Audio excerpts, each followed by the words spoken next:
వే gold trusted gold buyers మీరు తాకట్టు పెట్టిన బంగారాన్ని విడిపించి ఈ రోజు ఉన్న మార్కెట్ ధరకు కొనబడను. హైదరాబాద్ మాసప్ ట్యాంక్ వద్ద లాయర్ పై హత్యాయత్నం జరిగింది. వెనుక నుంచి న్యాయవాదిని కారుతో ఢీకొట్టారు ప్రత్యర్థులు. ఇంటి నుంచి బయటకు రాగానే కారుతో గుద్దారు దుండగులు. ప్రధానంగా కారుతో ఢీకొట్టి అక్కడి నుంచి పరారైపోయారు. పక్కా ప్లాన్ ప్రకారమే కారుతో ఢీకొట్టినట్లుగా చాలా స్పష్టంగా అర్థమవుతుంది. న్యాయవాది మొయినుద్దీన్ పరిస్థితి ప్రస్తుతం విషమంగా ఉన్నట్లుగా తెలుస్తుంది. ప్రధానంగా సీసీటీవీలో రికార్డ్ అయ్యాయి దృశ్యాలు. నిందితుల కోసం పోలీసులు కూడా గాలింపు చర్యలను ముమ్మరం చేశారు. యూటీవీ స్క్రీన్ పైన మనం చూసుకుంటున్నటువంటి విజువల్స్ లో న్యాయవాది మొయినుద్దీన్ కి సంబంధించినటువంటిది. ఆయన బయటికి వచ్చినటువంటి విజువల్స్. వెనకాల సీట్ డోర్ ఓపెన్ చేసి లోపల బ్యాగ్ పెట్టడం, ఫ్రంట్ సీట్ లో ఆయన ఎక్కేటువంటి ప్రయత్నం చేస్తున్నటువంటి సందర్భంలో వెనుక నుంచి ఒక్కసారిగా వచ్చినటువంటి వెహికల్ పూర్తి స్థాయిలో మొయినుద్దీన్ ఢీకొట్టి అక్కడి నుంచి ముందుకు ఎగిరి పడేలా చేసింది. సో వెంటనే అక్కడే పడి రోడ్డు పైన కూడా కొంతవరకు ఆయన పరిస్థితులు కొంతవరకు క్రిటికల్ గా ఉన్నట్లుగా మనకైతే ప్రాథమిక సమాచారం అందుతున్నాయి. కారుతో ఢీకొట్టి అక్కడి నుంచి దుండగులు పరారయ్యారు. అయితే మొయినుద్దీన్ పైన హత్యాయత్నం మాత్రం ఆ ప్రాంతాల్లో కొంతవరకు కలకలం రేపుతుంది. ప్రస్తుతం ఆయన్ని హాస్పిటల్లో చికిత్స కోసం హాస్పిటల్ కి తరలించారు. పోలీసులు కేసు నమోదు చేసుకుని ప్రధానంగా సీసీటీవీలో రికార్డ్ అయినటువంటి ఈ దృశ్యాలు మాత్రం ప్రస్తుతం సోషల్ మీడియాలో వైరల్ గా మారుతున్నాయి. ఇదే దృశ్యాల ఆధారంగా పోలీసులు నిందితుల కోసం గాలింపు చర్యలను వేగవంతం చేశారు. ఇక ఇదే అంశానికి సంబంధించి మరింత సమాచారం మా ప్రతినిధి కిరణ్ అందిస్తారు. కిరణ్, చెప్పండి, న్యాయవాది మొయినుద్దీన్ పైన హత్యాయత్నం సంబంధించినటువంటి విజువల్స్ ప్రస్తుతం సోషల్ మీడియాలో వైరల్ గా మారుతున్నాయి. ప్రధానంగా నిందితుల కోసం గాలింపు చర్యలు కూడా ముమ్మరం చేసినటువంటి పైన మనం చూస్తున్నాం. పూర్తి అప్డేట్స్ అంటే హైదరాబాద్ మాసప్ ట్యాంక్ వద్ద లాయర్ మొయినుద్దీన్ పై హత్యాయత్న ప్రయత్నం చేశారు. అయితే ఆయన కారు మనం సీసీటీవీ విజువల్స్ స్పష్టంగా కనపడుతుంది. ఆయన కారు డోర్ తెరుస్తున్న సమయంలో వెనుక నుండి వచ్చి న్యాయవాదిని కారుతో ఢీకొట్టిన సంఘటన మనకు సీసీ ఫుటేజ్ కూడా స్పష్టంగా కనపడుతుంది. ఆయన ఇంటి నుంచి బయటికి రాగానే వేగంగా కారుతో వచ్చి గుద్దడం జరిగింది. అయితే కారుతో ఢీకొట్టి వెంటనే దుండగులు పరారయ్యారు. అయితే ఇది పక్కా ప్లాన్ ప్రకారమే కారుతో ఢీకొట్టినట్టు కూడా ఆ సీసీ ఫుటేజ్ చూసినప్పుడు స్పష్టంగా అర్థమవుతుంది. అయితే న్యాయవాది మొయినుద్దీన్ పరిస్థితి చాలా విషమంగా ఉంది. అయితే సీసీటీవీ రికార్డ్ లో కూడా దృశ్యాలు రికార్డ్ అయినాయి. అయితే నిందితుల కోసం పోలీసులు గాలిస్తున్నారు. అయితే ఇక్కడ ప్రధానంగా పాత కక్షల లేక కోర్టు కేసుల నేపథ్యంలో ఈ దాడికి ఏమైనా జరిగిందా అనే కోణంలో పోలీసులు కేసు దర్యాప్తు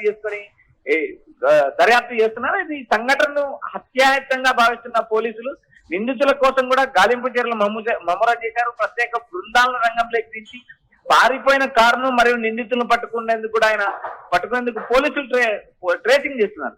మనకు స్పష్టంగా అర్థమవుతుంది, ఒక రెక్కి ప్లాన్ ప్రకారమే మొయినుద్దీన్ టార్గెట్ గా చేసుకుని రెక్కి నిర్వహించారనేది స్పష్టంగా మనకు సీసీ ఫుటేజ్ లో అర్థమవుతుంది. ఆయన రోజువారీ కదలికలపై నిఘు ఉంచారు. ఆయన ఇంటి నుంచి బయటికి రాగానే అత్యంత వేగంగా వచ్చి కారు ఆయన్ను ఢీకొట్టడం, ఆయన వెంటనే కింద పడిపోవడం జరిగింది. ఆయన పరిస్థితి కూడా అత్యంత విషమంగా పరిస్థితి ఉంది. అయితే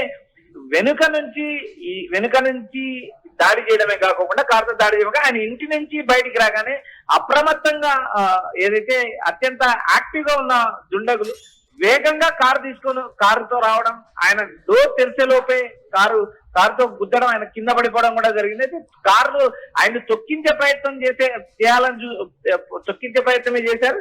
అయితే ఇది ప్రమాదంగా చిత్రీకరించడానికి కూడా దుండగులు ప్లాన్ చేసినట్టు కూడా మనకు సమాచారం అనిపిస్తుంది.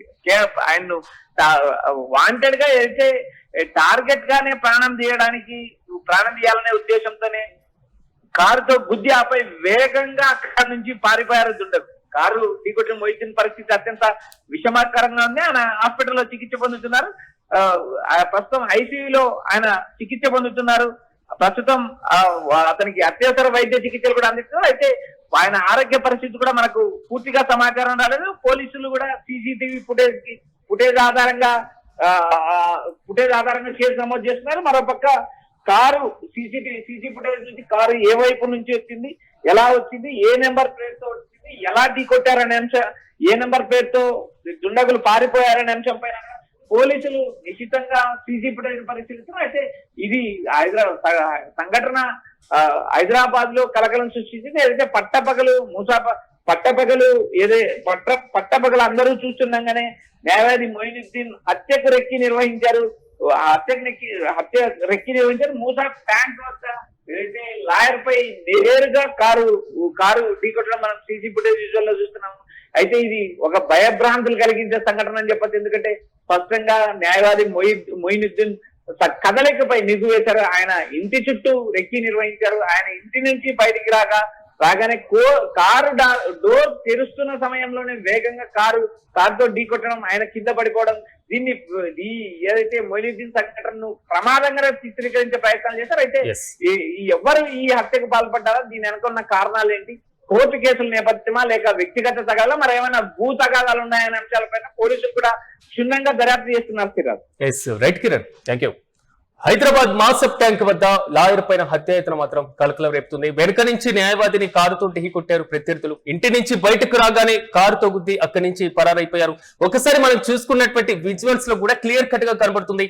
ఇంటి నుంచి మొయినుద్దీన్ బయటకు వస్తున్నారు. బయటకు వచ్చిన వెంటనే వెనకాల కార్ డోర్ ఏదైతే ఉందో ఆ డోర్ ను ఓపెన్ చేసి తాను తెచ్చినటువంటి బ్యాగ్ ను దాంట్లో పెట్టడం, ఫ్రంట్ సీట్ లో కూర్చొని ఆయన డ్రైవింగ్ చేసుకుంటూ వెళ్లేటువంటి ప్రాసెస్. వెనకాల వస్తున్నటువంటి కార్ ను కూడా ఆయన అబ్జర్వ్ చేశారు. ఆ కార్ తో పాటుగా మరో కార్ వెళ్లేంత స్పేస్ అక్కడ ఉన్న మొయినుద్దీన్ ఒక్కసారిగా ఢీకొట్టడం, ఎగిరి ఆ దూరంగా ఉన్నటువంటి ప్రాంతంలో మొయినుద్దీన్ పడి ఆయనకి తీవ్రమైనటువంటి దెబ్బలు తాకడంతో ఆయన కూడా అక్కడే ఉన్నటువంటి పరిస్థితి. సో వెనకాల స్కూటీ మీద వస్తున్నటువంటి ఒక వ్యక్తి మొయినుద్దీన్ ని గమనించాడు. సో వెంటనే సమాచారం ఇవ్వడం, ఆయన హాస్పిటల్ కి తరలించడం, ఆ ప్రాసెస్ మొత్తం కూడా పరంపర సాగిపోయినటువంటి నేపథ్యం. కానీ బలంగా ఢీకొట్టి ఆయన మీద హత్యాయత్నం చేసి అది మొత్తం ఒక ప్రమాదంగా చిత్రీకరించేటువంటి వైనానికి నిందితులు తెరదించారా అనేటువంటి అంశం కూడా ఇక్కడ క్లియర్ కట్ గా మనం అర్థం చేసుకోవచ్చు. కానీ ఒకవేళ టెక్నికల్ ప్రాబ్లం ఏదైనా ఉండి పొరపాటున కారు అక్కడ మిస్ అయితే మాత్రం సో పూర్తి స్థాయిలో ఒక ప్రమాదశాత్తుగానే ఈ ఘటన జరిగి ఉంటే అక్కడే ఆ నిందితులు ఉండడం, సో ఆయన హాస్పిటల్ కి తరలించేటువంటి ప్రయత్నం అన్న చేసేవాళ్ళు, లేదా ఆ కార్ ని అటువైపు తిప్పడానికి కావలసినటువంటి స్పేస్ మొత్తం కూడా ఆ రోడ్డు మీద మనకి క్లియర్ కట్ గా కనబడుతుంది. కానీ ఇది పక్కా రెక్కి నిర్వహించి మొయినుద్దీన్ ని చంపడానికి మాత్రమే పక్కా ప్లాన్ తో దుండగులు కారుతో ఢీకొట్టి అక్కడి నుంచి పరారయ్యారనేది మాత్రం చాలా క్లియర్ కట్ గా అర్థమవుతుంది. కానీ కారణాలపైన మనకు కూడా మరింత ఇన్ఫర్మేషన్ రావాల్సి ఉంది. కానీ న్యాయవాదిగా వృత్తిరీత్యా ఆయన స్థిరపడినటువంటి నేపథ్యంలో కోర్టు కేసులకు సంబంధించినటువంటి వ్యవహారమా లేదా ఏదైనా పాత కక్షలు ఉన్నాయా అనేటువంటి కోణంలో కూడా పోలీసులు దర్యాప్తు చేస్తున్నారు. వారి కుటుంబం యొక్క స్టేట్మెంట్ ను రికార్డ్ చేస్తున్నారు. సీసీటీవీ యొక్క ఫుటేజ్ లను పరిశీలిస్తున్నారు. ఆ కారు వెళ్లినటువంటి సీసీ కెమెరాస్ కి సంబంధించినటువంటి ఫుటేజ్ లను పరిశీలిస్తున్నారు. దాన్ని ట్రాకింగ్ చేసేటువంటి పూర్తి సిస్టమ్ తో మాత్రం పోలీసులు దర్యాప్తును ముమ్మరం చేశారు. అయితే ప్రస్తుతం న్యాయవాది మొయినుద్దీన్ ఆరోగ్య పరిస్థితి క్రిటికల్ గా ఉన్నట్లుగా తెలుస్తుంది.